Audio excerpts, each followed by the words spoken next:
Hello guys, ముందు video అయితే చూసి ఉంటారు కదా. మనమైతే ఎఫ్ఎఫ్ అయితే అప్డేట్ చేసాం అనమాట. ఇప్పుడు అదైతే వచ్చిందో లేదో చూద్దాం గైస్. ఓకే, ప్లే స్టోర్లోకి వచ్చేస్తే మనకైతే ఫ్రీ ఫైర్ వచ్చేసి అప్డేట్ అయిపోయింది అనమాట.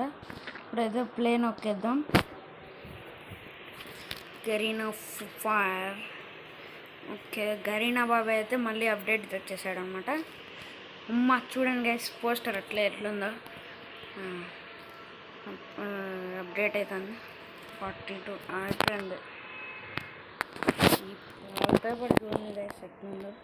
ఇట్లుండాలి ఒక్కొక్కటి. ఇప్పుడు ఇది చూడండి గాయస్, లావా నుంచి ఏదో ప్రైజ్ ఉంది గాయస్. ఓకే, లాబీ చూడండి గాయస్. ఈ కొత్తది కాబట్టి అంతా పోయిందనమాట. ఇంకో ఎపిసోడ్, ఇంకో షార్ట్స్లో వచ్చేసి మనమైతే ఇంకా ఈ గేమ్ ఆడి ఎట్లుంటుందో చూసి ఫ్లేమర్ అన్న స్టార్ట్ అయిపోయింది. ఓకే, ఇవన్నీ నెక్స్ట్ పార్ట్లో చూపిస్తాం. అప్పటి వరకు టేక్ కేర్, బాయ్ బాయ్.